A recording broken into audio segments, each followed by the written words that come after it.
to the Roman Empire podcast. I'm Keetine. I'm Matt. I'm Wade. And I'm Alton. Today we're diving into how Julius Caesar rose to power in Rome. Matt, what was going on in Rome after Caesar's rise? After Sulla stepped down, Rome was a mess. Leaders fighting for power, using their armies to stay in control. Then Caesar, Versailles, and Pompey formed an alliance in 60 BCE to dominate the government. He took control at region. Pompey got Spain, Marcus got Syria, and Caesar took down modern France and Belgium.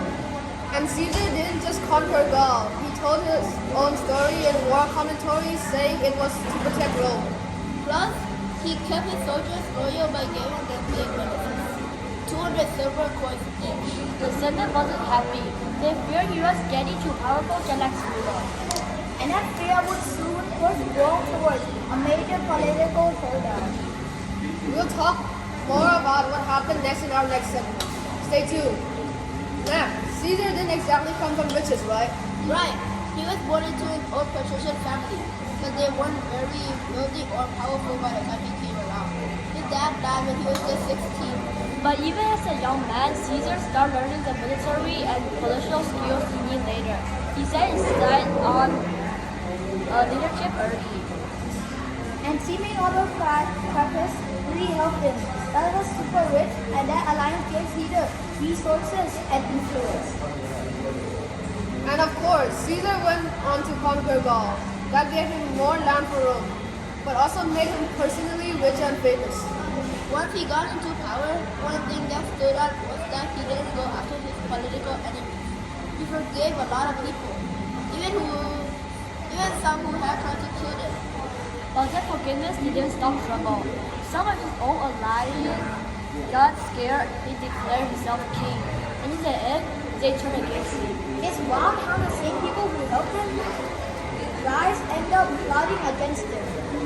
And that betrayal would lead to one of the most famous assassinations in history. But more on that in the next part. Between 48 and 44 BCE, Caesar took full control. He didn't just want to be dictator for a short time. He declared himself dictator for life. Yeah, that was huge. It ended the tradition of short-term dictators. To make sure his power was solid, Caesar filled the Senate with people who supported him. And let's not forget the reforms he introduced. He made a lot of changes to benefit the poor, like giving citizenship to many people in Roman territory.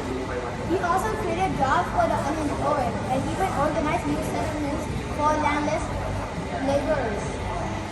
One big change Caesar made was with enslaved labor.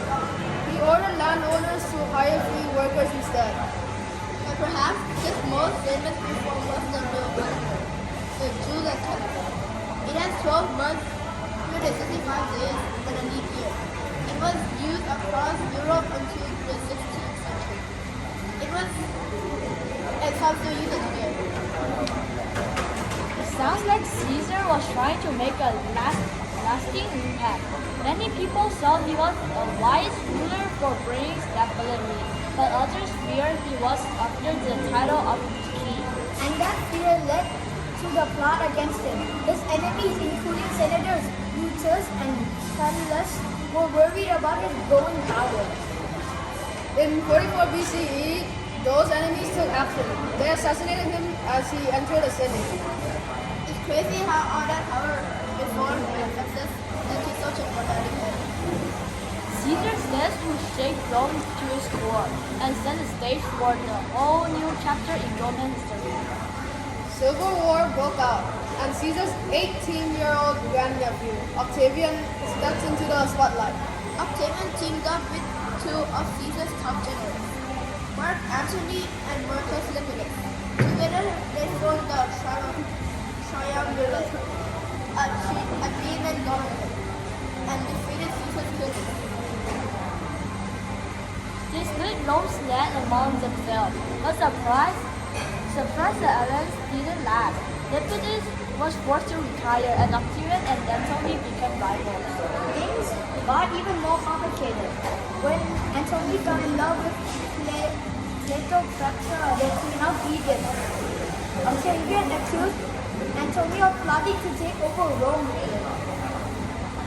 That occasion led to war. In 31 BCE, Octavian's navy faced off against Antony and Cleopatra at the Battle of Actium and won. Not long after, Antony and Cleopatra killed themselves to avoid capture. With the grace of God, Octavian took control of Egypt and became the sole ruler of Rome.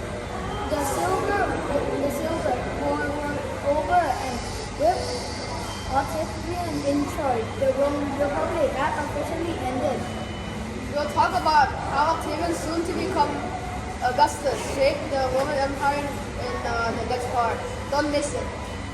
After winning the Civil War, Octavian couldn't just make himself dictator for life, but he knew a lot of Romans who still want a republic. Yeah, people like Cicero really influenced public opinion. Cicero pushed hard for Republican government. So Octavian played smart. He purposely supported the Republic, but secretly thought it was too weak. And in 27 BCE, the Senate gave him a huge That's when he took the title of Augustus, meaning the majestic one, and he became Rome's first emperor. To protect the empire, Augustus created a permanent army of 150,000 Roman citizens. He also set up the Praetorium Guard to protect him personally. And he made Rome's borders more secure by using natural features like the Rhine and the River. He stationed troops all along the frontier.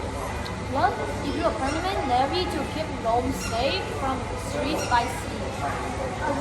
Augustus wasn't just about defense, he wanted Rome to look powerful too.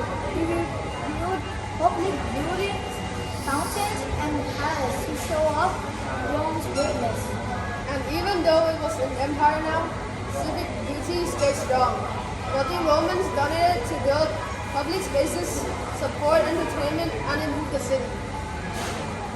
Augustus also improved government by appointing his governor to oversee each province and keep things running smoothly. Under his rules, the empire grew to over 50 million people.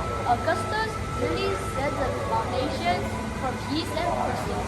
In our next episode, we'll explore what happened after Augustus and how his legacy shaped future emperors.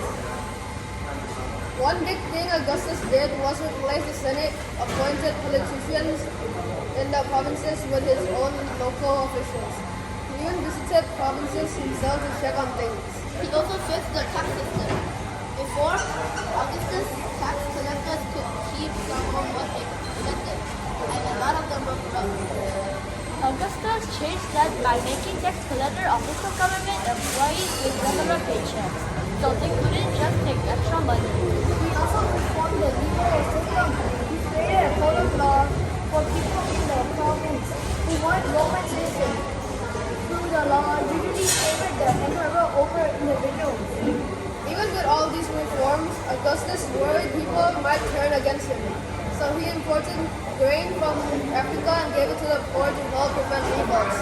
Augustus ruled for nearly 40 years and died in 40 CE. After him, his adopted son Tiberius became emperor. And after Tiberius came Claudius, and Nero. Together they are known as the Julio-Claudian Empire. Severus and Claudius actually ran the empire pretty well, but Caligula and Nero were a whole different story.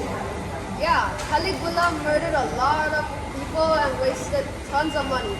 The Praetorian Guard ended up assassinating him and making Claudius emperor. Nero was brutal too.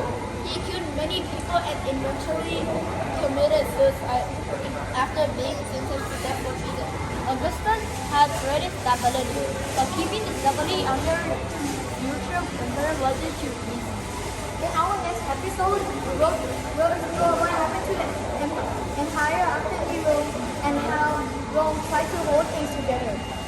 During this time, Rome reached its peak power. And from 96 to 180 CE, 5 emperors ruled really well. They are known as the 5 good emperors.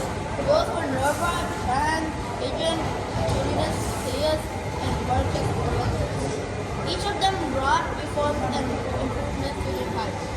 For example, tragic spent the empire and give money to help poor kids get an education. Hadrian made Rome now easier for ordinary people to understand. They also built stuff, arches, monuments, roads, bridges, harbors, and aqueducts to bring water to the cities. These projects help improve daily life. Economically, the empire died. Agriculture was still super important. Places like Britain, Sicily, and Egypt supplied grain, while Spain and Gaul produced wine and olive oil. Industry and trade also improved. The people made pottery, cloth, jewelry, glass, and metals, and traded goods all across the world. But by modernity, Rome had a common system of money and measurement. Roads and a strong navy made trade and travel safe and efficient. But not everyone benefited equally. Most people, especially city dwellers and farmers, remained poor, and many people were still enslaved. In 212 CE, Rome gave citizenship to all free people in the empire. Roman law and shared identity helped unify the diverse population. Women had some rights, like owning property, but they weren't equal to men. Wealthy women could get educated, but most girls didn't have that chance. Meanwhile, enslaved people mostly worked in homes and farms. Some were freed or could buy their freedom, but many were treated harshly. The Pax Romana brought peace and hope, but daily life wasn't easy for everyone. Thank you, guys. Ta-da.